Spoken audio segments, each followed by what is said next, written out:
Hello everyone, কেমন আছেন সবাই? আশা করছি সবাই ভালো আছেন, সুস্থ আছেন। আমি প্রিয়াঙ্কা, প্রিয়ার প্রতিদিনের গল্পে সবাইকে স্বাগত। অনেকদিন পর আবার আপনাদের সাথে একটা ডেইলি ব্লগ শেয়ার করছি। আর সারাদিন একটু একটু করে ক্লিপ আপনাদের সঙ্গে আজ শেয়ার করব। আজকে প্রথমে আমি ব্রেকফাস্টে কী বানিয়েছি দেখে নিচ্ছি।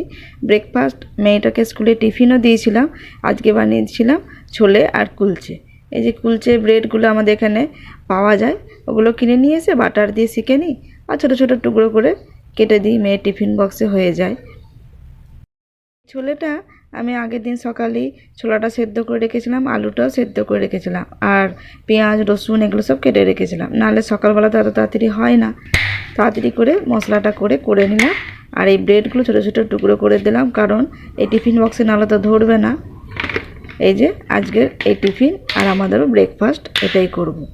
আর দুপুরে একটু আজকে সর্ষে পাবদা করেছিলাম, আর একটা মিক্স ভেজ করেছিলাম, সেটা আর দেখানো হয়নি।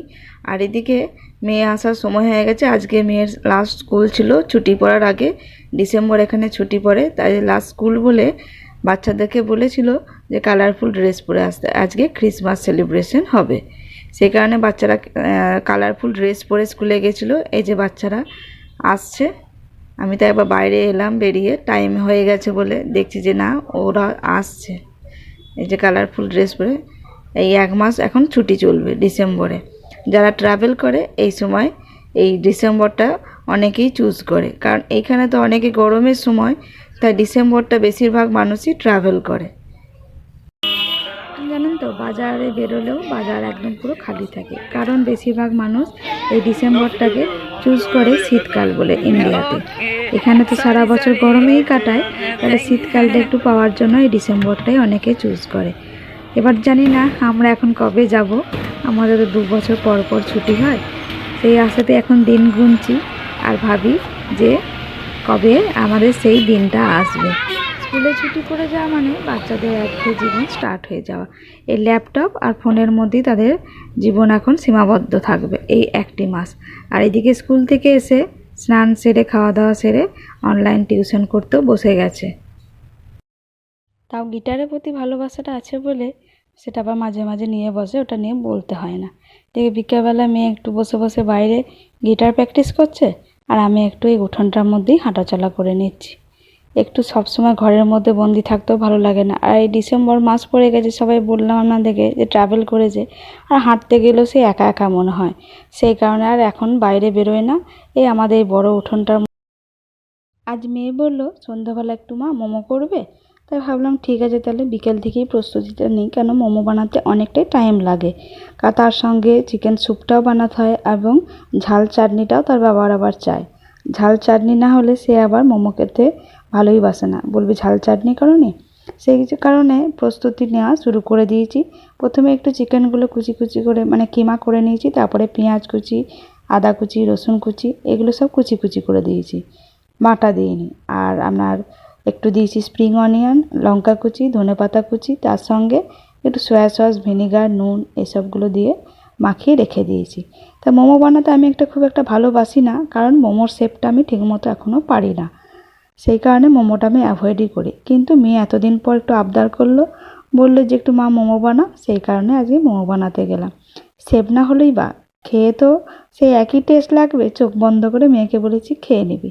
আর এদিকে চিকেন মোমোটা বানানোর সময় দেখে মনে হলো যেন চিকেন মোমোটা হবে না, স্টাফিংটা একটু কম পড়বে। তাই ঘরে সবজি থাকার কারণে সব সবজি আবার কুচি কুচি করে একটু ভেজ মোমোর প্রিপারেশন নিলাম। সব রকম সবজি দিয়ে দিলাম, নুন, গোলমরিচ, একটু সয়া সস, ভিনিগার, সেই একই প্রসেস দিয়ে মেখে রেখে দিলাম। তাহলে ভেজ মোমো আর চিকেন মোমো দুটোই হয়ে যাবে। আমি একটু চিকেন স্যুপটা বানিয়ে নিই। এর জন্য প্রথমে কড়াই সাদা তেল দিয়ে আদা রসুনটা কুচি কুচি করে দিয়ে দিলাম, তারপরে একটু পেঁয়াজ কুচিয়ে দিলাম, আর তারপরে সব রকম সবজিগুলো আমি একটু একটু করে দিয়ে দেবো। এই যেমন বিনস দিলাম, বাঁধাকপি, ক্যারট, এগুলো সবই অল্প অল্প করে দিয়ে দেবো। হালকা একটু নাড়াচাড়া করে ঢাকা দিয়ে কিছুক্ষণ রেখে দেবো, যাতে একটু সবজিগুলো নরম হয়ে যায়। তারপরে যে আগে থেকে বানিয়ে রেখেছিলাম চিকেন স্টুটা, সেই চিকেন স্টুয়ের যে জলটা, সেই জলটা আমি একটু ছেঁকে দিয়ে দেবো। চিকেন স্টুটা বানানোর জন্য প্রথমে আমি দুটো চিকেন নিয়ে নিয়েছিলাম হাড় সমেত, আর তারপরে একটু জল দিয়েছিলাম, আর গোলমরিচ, তেজপাতা এগুলো দিয়ে কিছুক্ষণ ফুটিয়েছিলাম। তাহলে আমার চিকেন স্টুটা রেডি করে নিয়েছিলাম। যে চিকেন স্টুয়ের এই যে জলটা ওইটাই আমি দিয়ে দিলাম, তাহলে চিকেন স্যুপটা বেশ খেতেও সুন্দর লাগে। আর এদিকে আমি যে চিকেন স্টুয়েতে যে চিকেনটা আমি ব্যবহার করেছিলাম সেই চিকেনটা আমি একটু ছাড়িয়ে নেব, দিয়ে এই চিকেন স্যুপের মধ্যে একটু এই চিকেনগুলো কুচি কুচি করে আমি দিয়ে দেব। এটা আমার ফুটে গেছে, এই সময় আমি একটু চিকেনের টুকরোগুলো দিয়ে দেবো। চিকেনের টুকরোগুলো দিয়ে ফুটে গেলেই আমি গোলমরিচ, নুন, ভিনিগার আর সয়া সস, তারপরে সবশেষে আমি একটু থিকনেসটা আনার জন্য একটু কর্নফ্লাওয়ার গুলে রেখেছিলাম জলের সঙ্গে, সেই কর্নফ্লাওয়ারগুলো জলটা দিয়ে দেব। তাহলেই আমার এই চিকেন স্যুপটা রেডি হয়ে যাবে। অনেক দিন পর আমি এরকম ডেলি ব্লগ দিলাম, প্রায় পুজোর পর থেকে এরকম ডেলি ব্লগ আপনাদের সাথে শেয়ারই করিনি, তাই ভাবলাম যে না, আজকে সারাদিনের ক্লিপটা আপনাদের সাথে একটু শেয়ার করি। তা কেমন লাগলো অবশ্যই জানাবেন কমেন্টে। আর আজকে আমাদের ডিনার বলুন, ইভিনিং স্ন্যাক্স বলুন, এই যে মোমো আমাদের পুরো রেডি। শেপটা দেখে হয়তো সবাই হাসবেন, কিন্তু হাসলেও কিছু করার নাই, বানাতে যেমন পারি সেরকম বানিয়েই খাচ্ছি। তো চলুন ভিডিওটা শেষ করছি, ধন্যবাদ।